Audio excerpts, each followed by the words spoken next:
We've already seen several scenarios where a matrix might not be diagonalizable. One of the reasons a matrix is not diagonalizable is if it has complex eigenvalues. When that is the case, it is not possible to find a basis of Rn consisting of eigenvectors. Therefore, the matrix is not diagonalizable, at least over R, at least over the real numbers. We might be able to diagonalize it if we're comfortable working with complex numbers, which is certainly something you could do in a different class. We're not going to really focus too much on that in this class. We want to stick with mostly real numbers.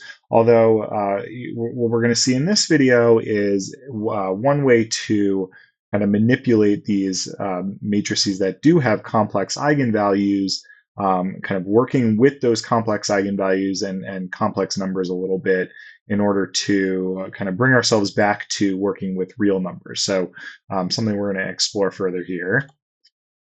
Something to recall, our definition of what it means for matrices to be similar. So we say that matrices A and B are similar if there is an invertible matrix P such that A equals P, B, P inverse. And so what we've seen is that a matrix is diagonalizable if and only if it is similar to a diagonal matrix, which is not going to be the case with complex eigenvalues, but that's something we saw earlier.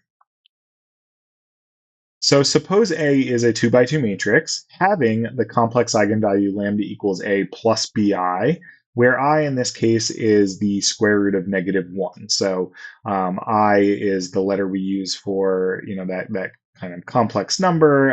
It alludes to kind of an original definition of this or terminology we used where we call these imaginary numbers, and people certainly use that still, but we're going to stick with kind of calling these complex numbers in here. And so if I is the square root of -1, we might have A plus bi is our complex eigenvalue. And so although A is not similar to a diagonal matrix over the real numbers, it is similar, it turns out, to a matrix C of the form A negative B, B, A. And this A and B here are the same A and B that kind of come from this, complex eigenvalue. So our complex eigenvalue is A plus BI. That's the A that's showing up in this matrix. And then this B in that complex eigenvalue is the B showing up in this matrix. So once we have a complex eigenvalue, it turns out that we can, find this matrix C. You could kind of write it down immediately. And it turns out that our matrix A is similar to that matrix. Now, what this matrix P consists of is something we'll be exploring, right? So A needs to equal P, C, P inverse for some matrix P.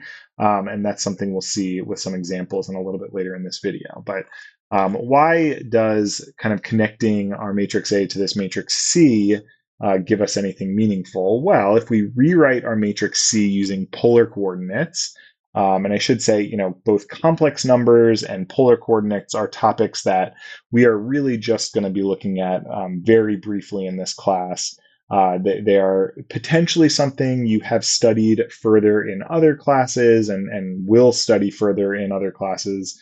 We're not going to really do a ton with them outside of this video, but if you need a little bit more background on polar coordinates or complex numbers, there's tons and tons of great resources on those things. We're not going to really be diving too much into them beyond, sort of their use in this specific application.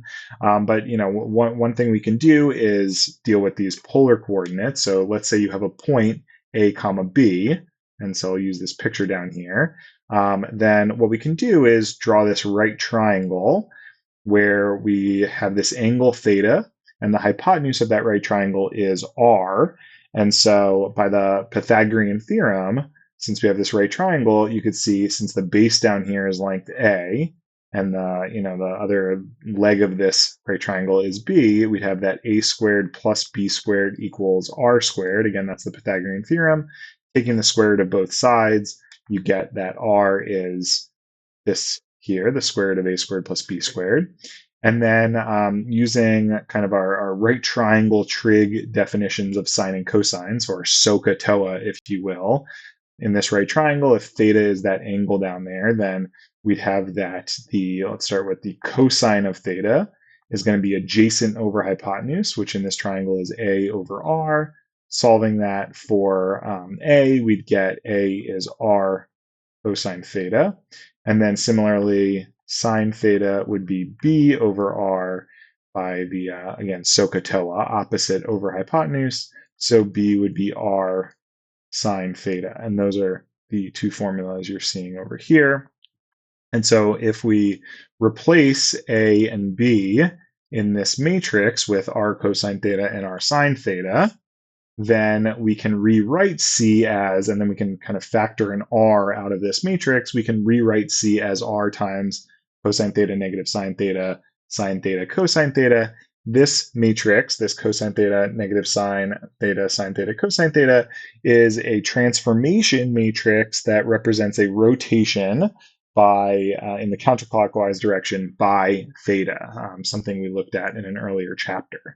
And so this matrix C that apparently A would be similar to represents, has geometrically represents rotating vectors counterclockwise by theta, and then stretching or shrinking, if that R value, depending on if it's greater than 1 or less than 1, stretching or shrinking vectors by a factor of R.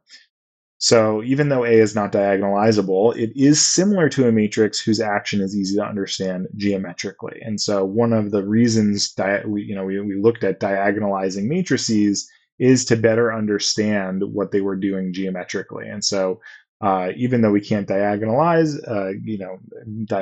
one of these matrices with complex eigenvalues, we could still show that it's similar to a matrix whose geometric effect is something we could easily understand. So let's try an example. Let's say A is this matrix here, 2, -5, 2, -4, and let's try and find the eigenvalues of this. Just looking at this matrix, there's not really a reason to immediately know, oh, hey, this is going to have complex eigenvalues. So, you sort of would discover that along the way. So let's go ahead and just do our standard process for attempting to find eigenvalues and eigenvectors. So first we would find the determinant of A minus lambda I, which would be the determinant of 2 minus lambda, -5, 2, -4 minus lambda. And I should point out here, this I is the identity matrix, not to be confused with lowercase I, which we're using as our, square root of -1 with complex numbers. All right, so this is going to equal 2 minus lambda times -4 minus lambda, and then minus 2 times -5, I guess would be a plus 10. So this becomes a lambda squared plus 4 lambda minus 2 lambda minus 8 plus 10, which becomes lambda squared plus 2 lambda plus 2. So we set that equal to 0. There's no obvious way to factor this, right? If you kind of think through, can I factor this? You probably wouldn't come up with anything. So, one thing we might just jump to is our quadratic formula. So we get that, when we're setting this equal to 0, lambda squared plus 2 lambda plus 2 equals 0. We could use our quadratic formula and get that lambda equals -b, so -2, plus or minus the square root of b squared minus 4ac all over 2a. Okay, and we can simplify this now to -2 plus or minus 4 minus 8. So that's going to be a -4. And this is our indication that we're going to have complex eigenvalues when you have a negative under this square root. -4 we can think of as 4 times -1. So this becomes -2 plus or minus the square root of 4 times the square root of -1 over 2. And that becomes -2 plus or minus, the square root of 4 is 2. And then the square root of -1 is I. So this is going to be over here, -2 plus or minus the square root of 4, again, is 2. Square root of -1 is I over 2. And this all simplifies to -1 plus or minus I. So those are our complex eigenvalues. I'm going to write that up here. Lambda equals -1 plus or minus I. And at this point, we could go ahead and write out the matrix C.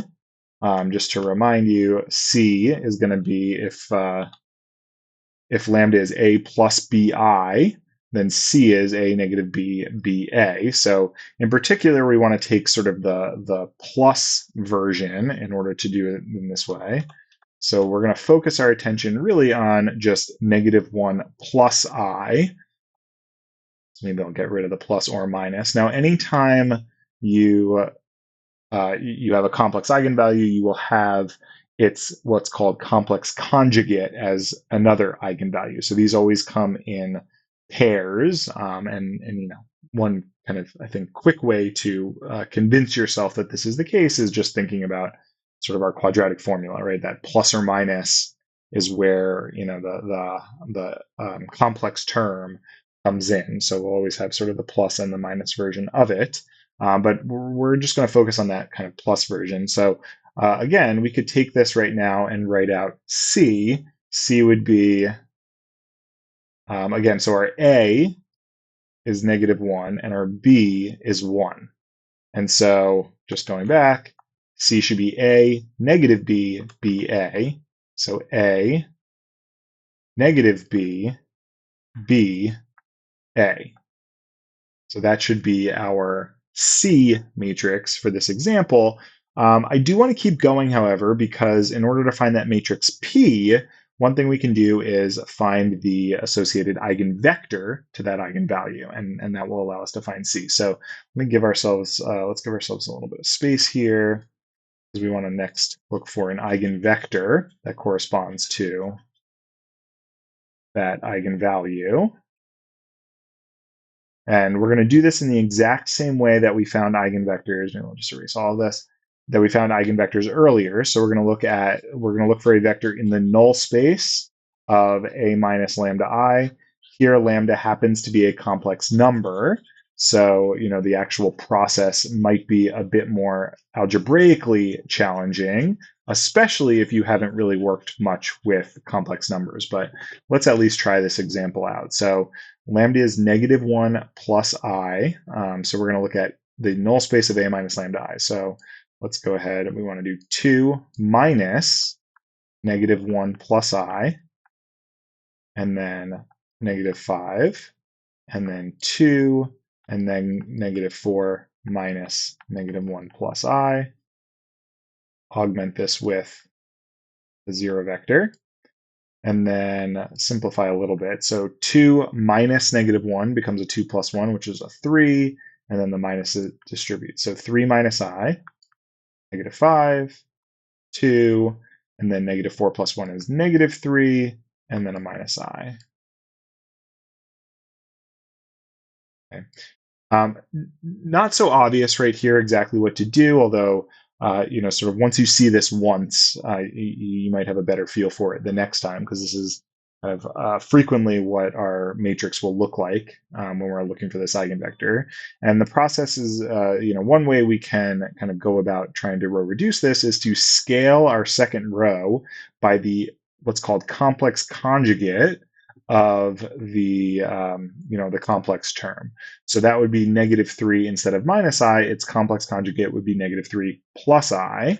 And this is again not something I would expect you to just naturally think to do until you've sort of seen it. But we'll see hopefully once we go about this why this is useful. So this top row is not going to change. Okay, so we have 2 times -3 plus I. That'll be a -6 plus 2I. And then we're going to have a -3 minus I times a -3 plus I. Let me do a little bit of side work here. So -3 minus I. Why is this useful? Times -3 plus I. Okay, it turns out we can multiply complex numbers in a similar way that we would multiply sort of any two binomial terms, any two factors or terms that have these two terms in them. We could FOIL or sort of multiply piece by piece. We'd end up with a -3 times a -3, which is a +9, and then we have a -3i and a +3i, and then a -I squared. So that is the first step. Now, these middle two terms, the -3i and the +3i, cancel, and the I squared, so I is the square root of -1, and I squared would therefore be -1. So this becomes 9 minus -1, which is a real number, just 10. So what we've done essentially is lined up our complex numbers. We have put both complex numbers in that first column, which makes this much easier to deal with. And what you can actually maybe see at this point is that if we do R2 plus 2R1, then we get, keep our top row the same, we get -6 plus 2I plus 6 minus 2I, so that goes away. And then we have a 10 plus a 2 times -5, so a 10 minus 10 is a 0. So we've got our row of zeros. Now, we knew this was going to happen because, that's just the nature of how, finding an eigenvector works. You knew that our null space would include something besides the zero vector. So, kind of right at the beginning, you could say, I don't really need to do all this work. I know that second row is going to become all zeros if I do all this math, right? Which is true, but I do think that there is, some good reasons to go through this work. It gets you more comfortable with the algebra of complex numbers. It also allows you to really check your work. Did you correctly identify your eigenvalue? If you go through this work and you aren't able to zero out one of the rows, then that means you've made a mistake somewhere, as we've talked about in previous videos. That mistake might have been all the way back when you found the eigenvalues to begin with. Maybe you just incorrectly applied the quadratic formula or did some arithmetic wrong at some point. It could have, of course, also been in these steps and actually like sort of row reducing. So, if you make a mistake, you sort of have to, if you can't zero out a row, you sort of have to go back and check your work and see where you made the mistake. If you do zero out a row, that's sort of like a nice feeling. That's a good indication. Okay, got the right eigenvalue, and hopefully I've done all this work the right way. But in practice, if you're very confident with your eigenvalue, then you can kind of just jump to right at the get-go saying, I know this whole thing is going to zero out. I don't need to show it necessarily. But again, I think a few times it's good to kind of play around with it. So we've zeroed out a row. We really haven't touched that top row, but at this point we can say, okay, my top row says, just like always, 3 minus I times x minus 5y equals 0, assuming we're trying to solve our vector that we're trying to find is this vector x comma y or xy. And so what do we have here? We have that an eigenvector corresponding to this eigenvalue will be a vector such that 3 minus I times x equals 5 times y. So in particular, we could have x equal, I guess if the vector x, maybe I'll call it v actually. Let's call it v to not confuse things too much. So our eigenvector v is one where the first component, which we're calling x, times 3 minus I equals 5 times the second component, which we're calling y. So we could, for example, just make that first component 5 and that second component 3 minus I.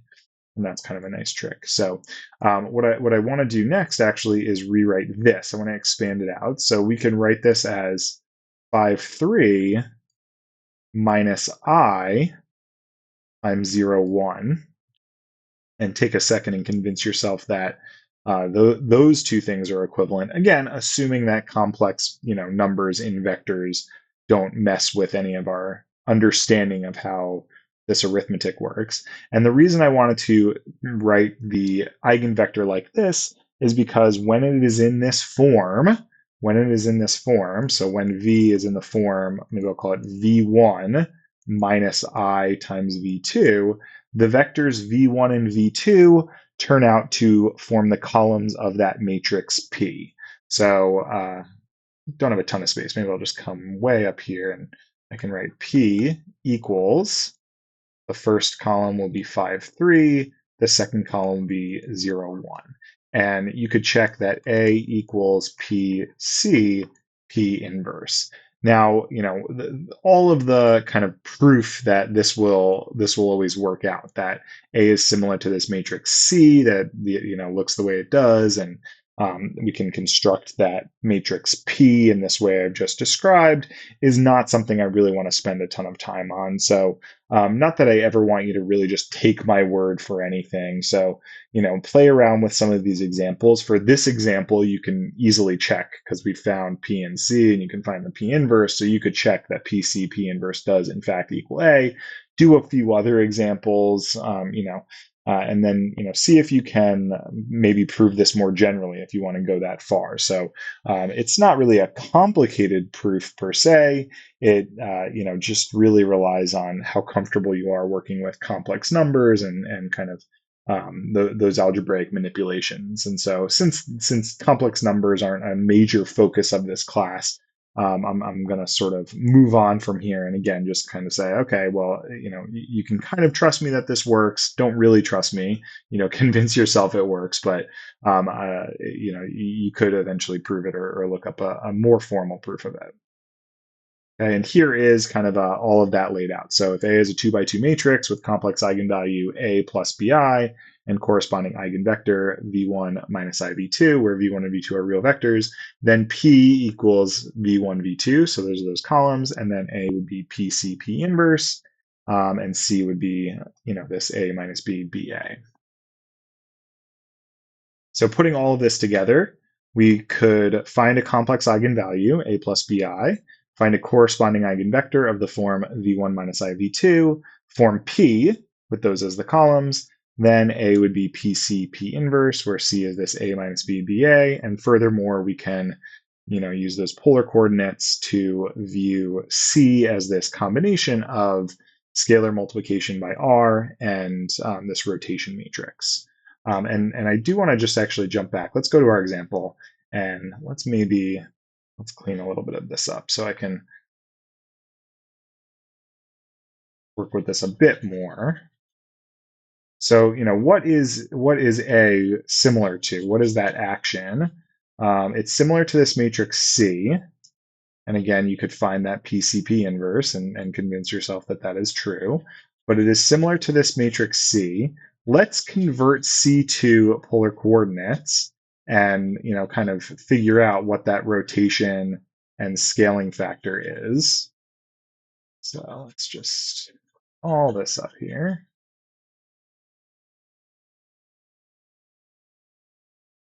So we want to write C as some R times the matrix involving that rotation by theta. So if we go back a little bit to look at this picture, we have our A and our B. Let's think about plotting A and B and see if we can kind of do that polar coordinate conversion. So if we were to plot, A is -1, B is 1. So let's plot -1, 1. So this is our A and our B. Okay, so we can draw that here. We've got this right triangle. Theta, we really want to think of as this angle here. And so, let's kind of think about this. So we have, if this were just a right triangle, maybe I'll redraw it over here, then these two sides would be length 1. So by the Pythagorean theorem, R would be √2. So R is the square root of 2. And then what about this rotation? So we'd have a few ways we could approach this.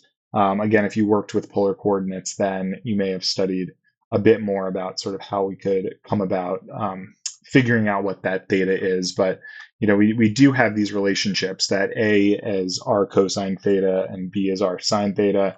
So once you know R, you could say, like, for example, 1 is or -1, I should say, is √2 cosine theta.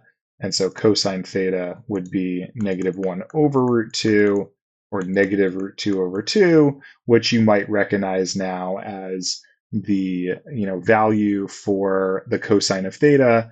We're in the second quadrant, and so theta would be 3 pi over 4 radians. Okay, so if we were to kind of rewrite C, we could write it as root 2 times, going back to this, cosine theta, negative sine theta, sine theta, cosine theta. So cosine 3 pi over 4, negative sine 3 pi over 4, sine 3 pi over 4, and yeah, just positive cosine 3 pi over 4. So A is similar. So what's sort of the punchline? A is similar to C, which scales vectors by the square root of 2 and rotates them by 3 pi over 4 in the counterclockwise direction. Okay, so even though A itself is not diagonalizable, it is still going to be similar. So if we choose sort of the right basis, as we saw here, it is going to be similar to this matrix. So in a sense, A is going to do something like that to our vectors as well. So big takeaways here are, maybe the actual process we went about doing this, so this procedure, and probably the biggest thing I want you to take away from all this is the fact that a matrix that has complex eigenvalues is going to be related to a matrix similar to a matrix that geometrically is going to be doing, a scaling, but kind of more importantly, a rotation. So there's this connection between rotation and complex numbers. And this is something that comes up in other classes as well. So if you end up taking like a differential equations class, or maybe you've already taken one, then you've potentially seen those connections. Even in like a Calc 2, we sometimes explore those sorts of connections. So just one more place here where there's a connection between sort of complex numbers and rotation. And so that's maybe a big takeaway of all this.